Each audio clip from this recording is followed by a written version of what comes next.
come with me to make these cute bunnies. I just use napkins and these blanks that you can find on Etsy. I'll drop the link below. So I use this chalk paint first. I mix it with flour because I want a consistency that is very matte but with a little bit of texture. So I mixed them together. It was too thick, so I added this apple barrel from Walmart that is more liquidy to make it a little bit more runny. Not too much, just a little bit for that perfect consistency, easy to brush on. This is how it looks. It's like a paste. So I painted one of them in black. Everything black. I let it dry and then we went to the next one. The next one I painted in white paint. Then these are the bowls. I use acrylic markers to paint because it's so easy to paint with them. I have here white glue, like school glue, and I add this to my black painted bunny. I wait a few seconds until it dries, and then I'm gonna do a coat of white paint. This white paint must be a little bit watery, not too thick. And we are gonna wait overnight until this paint starts cracking.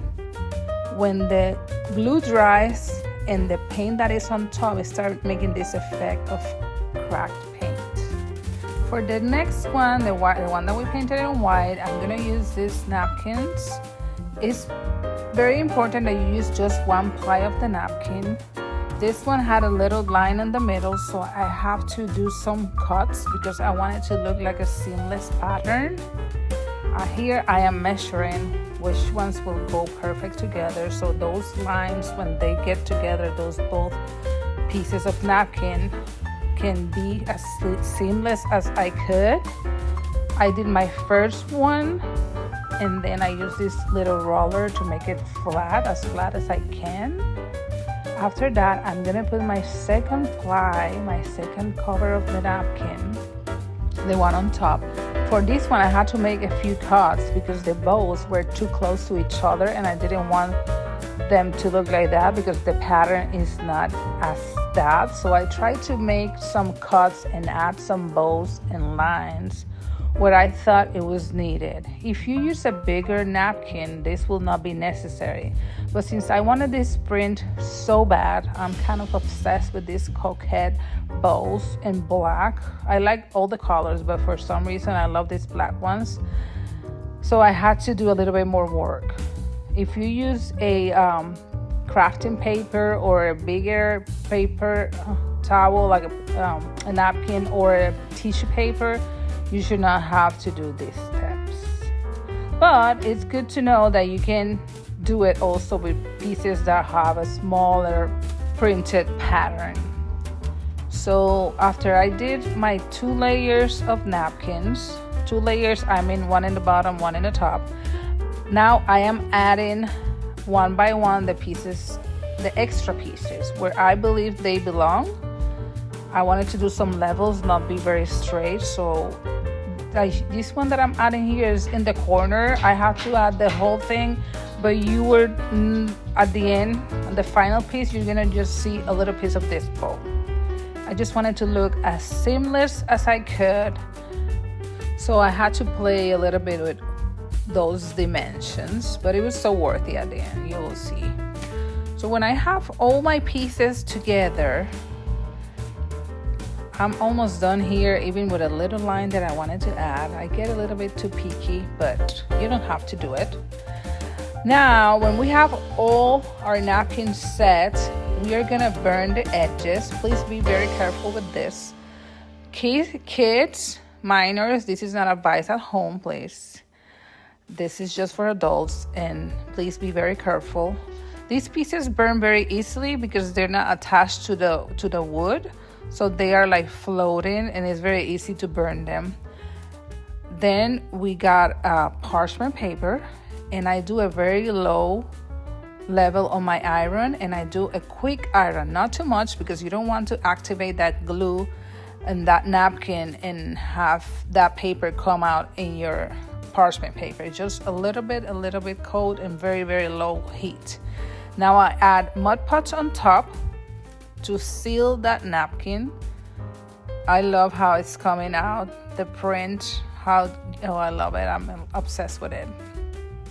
After that, I went to my next piece that is completely dry. I wait 24 hours for this, but you can accelerate this process with just a heat gun after you add your coat of white on top of the glue or the Mod Podge.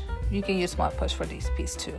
So now I'm using this stencil brush to add some details on the edge of the bunny, some accents to give a little bit of personality. These brushes work very well for distressing. I'm also distressing the base. This set of bunnies come with 2 bunnies and 2 bases, and you will find them on Etsy. I will drop the link. Now I'm using a cheap, very inexpensive eyeshadow from Dollar Tree. I use that to make those cheeks look very cute and very natural. Now I'm adding my bow to the white one, and I put it on my vase, and it's coming out so cute. So if you have a little bit problem adding to the vase, sometimes it's because you added too much paint, so you just sand the bottom of it a little bit until it comes in. Now I'm using the same technique with the stencil brush to distress a little bit of the edge of the other bunny with the napkin, just to add some dimension. I love the dimension and the different techniques mixed together in one piece. This bunny, I was gonna sell it, but I'm not sure if I'm gonna sell it because I really love it, and it matched perfectly with my black wall on my fireplace. I can make some other ones, but this one I think I'm gonna keep it. After I do this detail, I'm gonna do the same thing with the eyeshadow on the cheeks. I did a little bit lighter so they don't look the same. Added the little bow, and I make the eye with a Posca black marker. These markers are a must-have for any crafters. They paint so well, and they are very easy to control and to manage, even though if you're not a very good painter or drawer. I promise that with a little practice you can do it, because I'm not one of them. I'm just learning and practice a little bit. So I put my other one in the stand. As you see, it didn't came in quick. Why? Because of the napkin. So I have to sand a little bit. I prefer it to be tight than to be loose, so I just hit it a little bit on the head after I sanded, and it came right in. Look how beautiful this looks. I hope this inspires you to make something like this or something similar with the same technique.